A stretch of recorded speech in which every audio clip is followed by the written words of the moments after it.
त्योहार आज हमन 77वां गणतंत्र पर्व मनावत हवन। आप मन ला गणतंत्र दिवस के गाड़ा गाड़ा बधाई और शुभकामना। जहां तक मेरी नजरें जा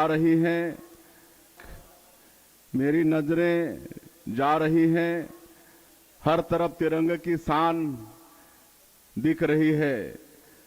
मां भारती की हर संतान उल्लास से भरी हुई दिखती है। हर नागरिक के हृदय में राष्ट्र प्रेम हिलोरे ले रहा है। हर नागरिक के भीतर राष्ट्र निर्माण के संकल्प की ज्योति जल रही है। मां भारती के ऐसे वीर संतानों का गणतंत्र दिवस के शुभ अवसर पर मैं हार्दिक अभिनंदन करता हूं। आज का दिन राष्ट्रीय पर्व की खुशियां मनाने का दिन है। आज का दिन राष्ट्र के लिए बलिदान देने वाले हमारे महापुरुषों को याद करने का दिन है। हम सब कृतज्ञ हैं उन सभी स्वतंत्रता संग्राम सेनानियों के प्रति जिन्होंने आज़ादी के लिए कठिन संघर्ष किया और भारत को दुनिया का सबसे बड़ा गणतंत्र बनाया। आज के दिन हम अपने संविधान निर्माताओं का स्मरण करते हैं।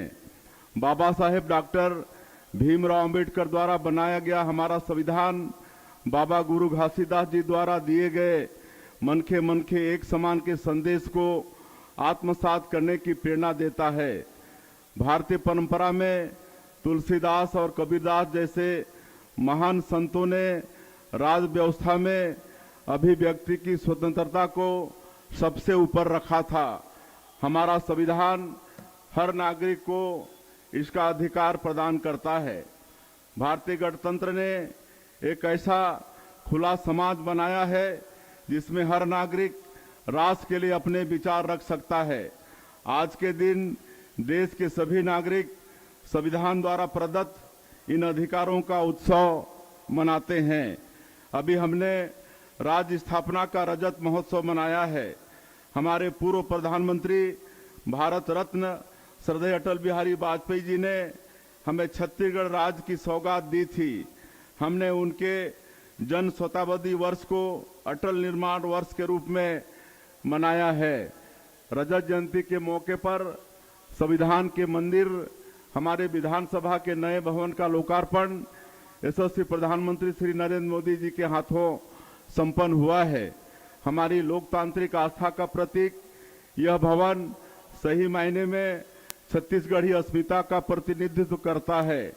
धान की बालियों की डिजाइन और बस्तर सरबूजा की लोक कला से समृद्ध इस भवन की वास्तुकला में छत्तीसगढ़ की माटी का प्रतिबिंब झलकता है। 25 वर्ष पूर्व रायपुर के राजकुमार कॉलेज के जसपुर हाल में हमारी विधानसभा का पहला सत्र आयोजित हुआ था। राज्य के साथ ही विधानसभा ने भी अपनी समृद्ध परंपरा की रजत जयंती मनाई है। यहाँ ऐसी अनेक लोकतांत्रिक परंपराएं स्थापित हुई जिनका अनुकरण अन्य राज्यों की विधानसभा ने भी किया। इस वर्ष हमने राष्ट्रगीत वंदे मातरम की 150वीं जयंती भी मनाई। हमने नवनिर्मित विधानसभा भवन में राष्ट्र निर्माण में वंदे मातरम के योगदान पर विशेष चर्चा भी की। सुकमा जिले के कोंटा से लेकर मनेन्द्रगढ़, चिरमिरी, भरतपुर जिले के सीतामढ़ी, हरचौका तक प्रदेश के हर कोने में लोगों ने वंदे मातरम का सस्वर गान किया। मां भारती की प्रशंसा में लिखे गए हमारे राष्ट्रगीत का यह सम्मान बंकिम दा को सच्ची श्रद्धांजलि है। यह वर्ष डॉक्टर श्यामा प्रसाद मुखर्जी का 125वां जयंती वर्ष भी है। एक राष्ट्र एक निशान एक विधान के माध्यम से उन्होंने मां भारती की अखंडता के लिए बलिदान दिया। जब जम्मू कश्मीर से धारा 370 हटाई गई तो यह राष्ट्र की ओर से डॉक्टर मुखर्जी को सच्ची श्रद्धांजलि थी। इस बार हमने जनजातीय गौरव दिवस के अवसर पर धरती आबा भगवान बिरसा मुंडा की 125वीं जयंती भी मनाई। भगवान श्री बिरसा मुंडा ने जनजातीय समाज में आत्मगौरव का भाव जगाया। उन्होंने ब्रिटिश शोषण और औपनिवेशिक कानूनों के विरुद्ध कड़ा संघर्ष किया और अपना बलिदान दिया। छत्तीसगढ़ की धरती भी ब्रिटिश शोषण के विरुद्ध जनजाति विद्रोहों की गवाह रही है। स्वतंत्रता संग्राम में जंगल सत्याग्रह के माध्यम से जनजातीय नायकों ने अपना महत्वपूर्ण योगदान दिया। छत्तीसगढ़ के जनजातीय नायकों की आजादी की लड़ाई में किए गए बलिदान की कहानी हम डिजिटल माध्यम से सुना रहे हैं। शहीद वीर नारायण सिंह जनजातीय स्वतंत्रता संग्राम सेनानी संग्रहालय का लोकार्पण भी माननीय प्रधानमंत्री श्री नरेंद्र मोदी जी ने राज्य स्थापना दिवस के अवसर पर किया। यह देश का पहला डिजिटल संग्रहालय है।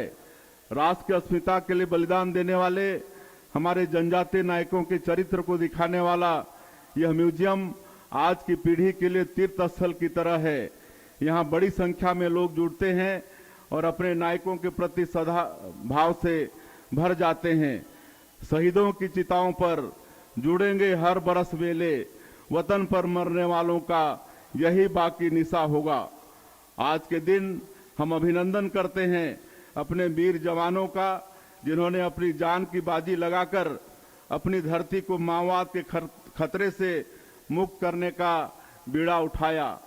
माओवादी हिंसक विचारधारा देश के लोकतंत्र को बड़ी चुनौती है। इनकी आस्था संविधान में नहीं, राष्ट्र की अस्मिता में नहीं, राष्ट्र की अस्मिता के प्रतीक चिन्हों में नहीं। इस कैंसर की तरह व्याधि का उपाय यही है कि इसे जड़ से नष्ट किया जाए।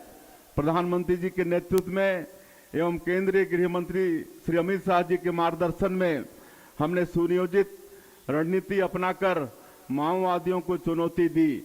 हमारे जवानों ने रात दिन कठिन मौसम और दुर्गम परिस्थितियों में हर पल खतरे का सामना करते हुए एरिया डोमिनेशन किया और अपने साहस तथा शौर्य से हर लक्ष्य को प्राप्त किया।